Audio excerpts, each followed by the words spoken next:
لک الحمد یا اللہ الصلاۃ والسلام علیک یا رسول اللہ اما بعد۔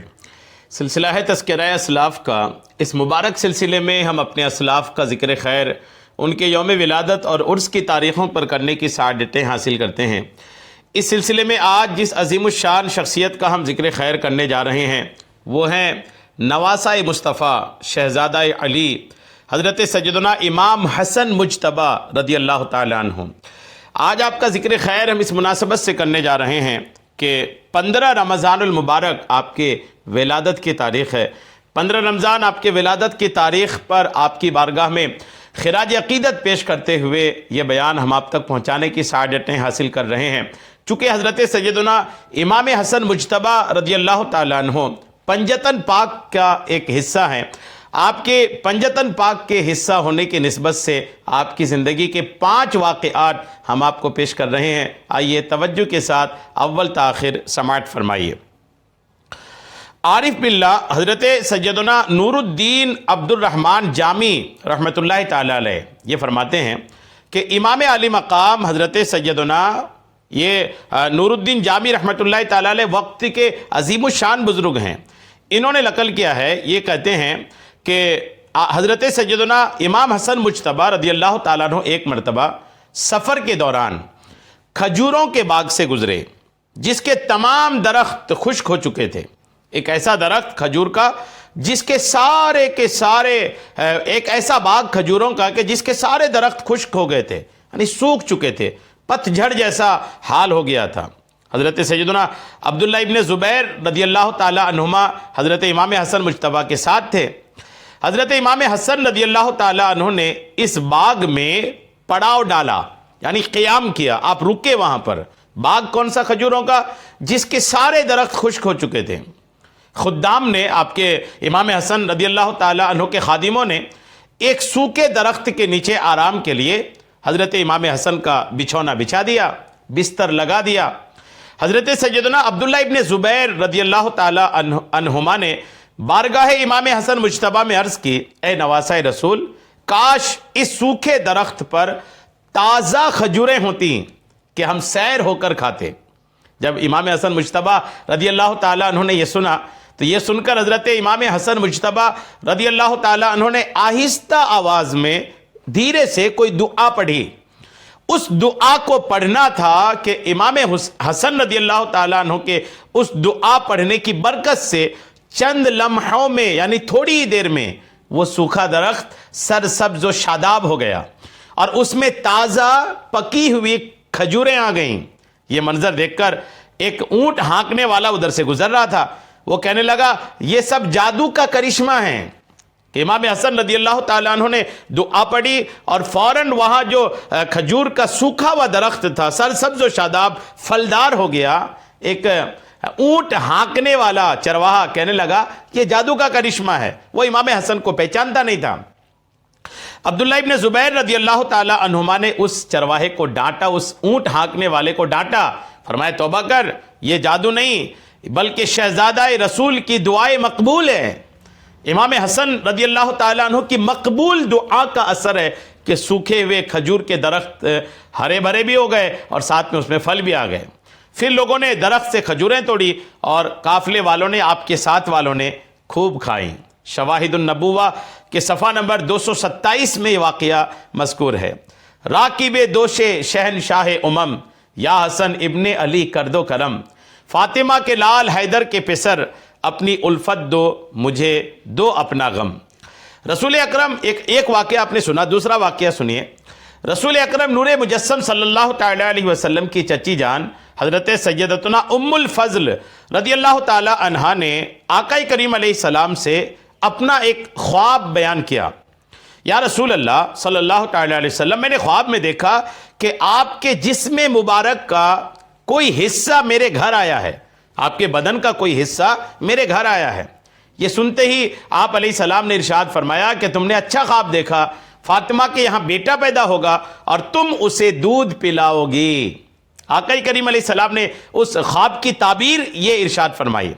جب حضرت سیدتنا فاطمۃ الزہرا رضی اللہ تعالی عنہا کے یہاں حضرت امام حسن مجتبی رضی اللہ تعالی عنہ کی ولادت ہوئی تو حضرت سیدتنا ام الفضل رضی اللہ تعالی عنہ نے آپ رضی اللہ تعالی عنہ کو دودھ پلایا۔ الذریۃ الطاہرہ کے صفحہ نمبر 72 میں یہ واقعہ لکھا ہے۔ امام علی مقام، امام ہمام، امام عرش مقام حضرت سیدنا امام ابو محمد حسن مجتبی رضی اللہ تعالیٰ عنہ کی ولادت باسعادت 15 رمضان المبارک 3 ہجری میں ہوئی۔ جی ہاں، الطبقات الکبیر لابن سعد جلد 6 صفحہ 352 میں یہ لکھا ہے۔ اور امام حسن رضی اللہ تعالیٰ عنہ کا مبارک نام حسن، کنیت ابو محمد، اور آپ کے القاب میں تقی، سید، سبت رسول اللہ اور سبت اکبر ہے۔ آپ کو ریحانت الرسول یعنی رسول خدا کے پھول بھی کہتے ہیں۔ کیا بات ہے رضا، اعلیٰ حضرت فرماتے ہیں کیا بات ہے رضا اس چمنستان کرم کی، زہرا ہے کلی جس میں حسین اور حسن پھول۔ ہدائی کے بخشش میں یہ اعلیٰ حضرت کا شعر موجود ہے۔ حضرت سیدنا انس ابن مالک رضی اللہ تعالیٰ عنہ سے روایت ہے کہ امام حسن رضی اللہ تعالیٰ عنہ سے بڑھ کر رسول کریم علیہ السلام سے ملتا جلتا کوئی بھی شخص نہیں تھا، الحمدللہ۔ اور حضرت سیدنا عبداللہ ابن زبیر رضی اللہ تعالیٰ عنہما بھی دیگر صحابہ کرام کی طرح نواسہ رسول حضرت سیدنا امام حسن رضی اللہ تعالیٰ عنہ سے بہت محبت فرماتے تھے۔ ایک موقع پر آپ رضی اللہ تعالیٰ عنہ نے فرمایا، اللہ کی قسم عورتوں نے حسن بن علی جیسا فرزند نہیں جنا۔ یہ سبل الہدا کی روایت ہے۔ بہرحال 2 واقعہ آپ نے سنا تھا، اب تیسرا واقعہ بھی سننے کی سعادتیں حاصل کیجئے۔ بیچ میں امام حسن رضی اللہ تعالیٰ عنہ کا مختصر تذکرہ بھی آپ نے سنا۔ تیسرا واقعہ سنیے۔ ایک مرتبہ حضور پر نور صلی اللہ تعالیٰ علیہ وسلم حضرت سیدنا امام حسن مجتبی رضی اللہ تعالیٰ عنہ کو کندھے مبارک پر سوار کیے ہوئے تھے، تو ایک صاحب نے عرض کی، نعم الراکب رکبتا یا غلام، یعنی اے صاحبزادے آپ کی سواری تو بڑی اچھی ہے، یعنی آقا کریم علیہ السلام کے کندھوں پر سوار ہیں۔ تو رسول کریم علیہ السلام نے فرمایا، وہ نعم الراکب ہوا، یعنی سوار بھی تو کتنا اچھا ہے۔ یعنی صرف آقا کریم علیہ السلام نے فرمایا کہ سوار کو بھی تو دیکھو، جو سوار ہے حسن مجتبی یہ کیسا اچھا ہے۔ ترمذی جلد 5 صفحہ 432 میں یہ روایت موجود ہے۔ اعلیٰ حضرت فرماتے ہیں، وہ حسن مجتبی سید الاسقیاء، راکب دوش عزت پہ لاکھوں سلام۔ چوتھا واقعہ سنیں۔ حضرت سیدنا ابو ہریرہ رضی اللہ تعالیٰ عنہ فرماتے ہیں کہ جب امام حسن رضی اللہ تعالیٰ عنہ کو دیکھتا، حضرت ابو ہریرہ فرماتے ہیں کہ جب میں امام حسن رضی اللہ تعالیٰ عنہ کو دیکھتا تو میری آنکھوں سے آنسو جاری ہو جاتے۔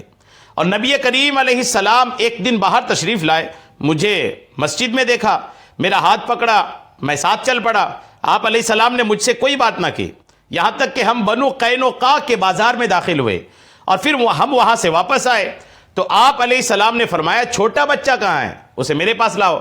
حضرت سیدنا ابو ہریرہ رضی اللہ تعالیٰ عنہ فرماتے، میں نے دیکھا کہ امام حسن رضی اللہ تعالیٰ عنہ آئے اور پیارے مصطفیٰ صلی اللہ تعالیٰ علیہ وسلم کی مبارک گود میں آ کر بیٹھ گئے۔ سلطان دو جہان صلی اللہ تعالیٰ علیہ وسلم نے اپنی مبارک زبان ان کے منہ میں ڈال دی اور 3 مرتبہ ارشاد فرمایا، اے اللہ عز و جل، میں اسے محبوب یعنی پیارا رکھتا ہوں، تو بھی اسے محبوب یعنی پیارا رکھ، اور جو اس سے محبت کرتا ہو اسے بھی محبوب یعنی پیارا رکھ۔ امام حسن کو بلائے، امام حسن کا بچپنا تھا، آقا کریم نے اپنی مبارک زبان ان کے منہ میں ڈالی اور فرمایا، مولا میں اس سے محبت کرتا ہوں، تو بھی اس سے محبت فرما، اور جو ان سے محبت رکھے مولا اسے بھی تو محبوب رکھ، پیارا رکھ۔ آقا کریم کی کتنی پیاری دعا ہے یہ کہ قیامت تک کے ان مسلمانوں کے لیے اس دعا میں بشارت ہے کہ جو حضرت امام حسن رضی اللہ تعالیٰ عنہ سے محبت کرتے ہیں، ان سے عقیدت رکھتے ہیں، ان کے لیے اللہ کریم کی طرف سے الحمدللہ فضل و عنایات کی بشارت اس روایت میں موجود ہے۔ یہ روایت الادب المفرد، ادب المفرد کے صفحہ 304 میں الحمدللہ موجود ہے۔ فاطمہ کے لال حیدر کے پسر، شاعر نے کہا ہے، فاطمہ کے لال حیدر کے پسر، اپنی الفت دو مجھے اپنا غم۔ ایک اور واقعہ سنیں، پانچواں اور آخری واقعہ سننے کی سعادتیں حاصل کیجئے۔ تابعی بزرگ حضرت سیدنا ابو سعید مقبوری رحمۃ اللہ تعالیٰ علیہ فرماتے ہیں کہ ہم حضرت سیدنا ابو ہریرہ رضی اللہ تعالیٰ عنہ کے ساتھ تھے۔ حضرت سیدنا امام حسن مجتبی رضی اللہ تعالیٰ عنہ بھی وہاں تشریف لائے اور ہمیں سلام کیا، ہم نے سلام کا جواب دیا، لیکن حضرت سیدنا ابو ہریرہ رضی اللہ تعالیٰ عنہ کو سلام کرنے کا پتہ نہ چلا۔ حضرت ابو ہریرہ کی توجہ نہیں رہی کہ امام حسن تشریف لائے ہیں، اور امام حسن نے تشریف لا کر سلام بھی کیا، دیگر جو لوگ وہاں تھے انہوں نے سلام سنا بھی، سلام کا جواب بھی دیا، لیکن حضرت ابو ہریرہ رضی اللہ تعالیٰ عنہ وہ توجہ ان کی نہیں رہی اس کی طرف کہ امام حسن رضی اللہ تعالیٰ عنہ تشریف لائے ہیں۔ تو جو دوسرے لوگ وہاں تھے نا، وہ کہتے ہیں ہم نے عرض کیا اے ابو ہریرہ، حضرت امام حسن بن علی رضی اللہ تعالیٰ عنہما نے ہمیں سلام کیا ہے۔ تو آپ رضی اللہ تعالیٰ عنہ فوراً حضرت امام حسن رضی اللہ تعالیٰ عنہ کی جانب متوجہ ہوئے اور فرمایا علیک السلام یا سیدی، یعنی اے میرے سردار آپ پر بھی سلامتی ہو، اور فرمایا کہ میں نے نبی کریم علیہ السلام کو فرماتے سنا کہ بے شک حسن سید یعنی سردار ہیں۔ المستدرک جلد 4 صفحہ 161 میں حدیث نمبر 4845 میں یہ حدیث پاک موجود ہے۔ غور کیجئے کیا شان ہے حضرت سیدنا امام حسن مجتبی رضی اللہ تعالیٰ عنہ کی۔ مزید حضرت کی سیرت کو پڑھیے۔ 15 رمضان المبارک جشن ولادت امام حسن رضی اللہ تعالیٰ عنہ، تمام عاشقان اہل بیت کو بہت مبارک ہو۔ برکتیں حاصل کیجئے، اس بیان کو کثرت سے لوگوں کے پاس بھیجیے تاکہ دوسرے لوگ بھی تذکرہ امام حسن رضی اللہ تعالیٰ عنہ سننے کی سعادتیں اور برکتیں حاصل کریں۔ اللہ کریم امام حسن رضی اللہ تعالیٰ عنہ کا فیض نصیب فرمائے، آپ کی سچی پکی غلامی نصیب فرمائے، میدان قیامت میں آپ کا ساتھ نصیب فرمائے، آمین بجاہ النبی الامین صلی اللہ تعالی علیہ وسلم۔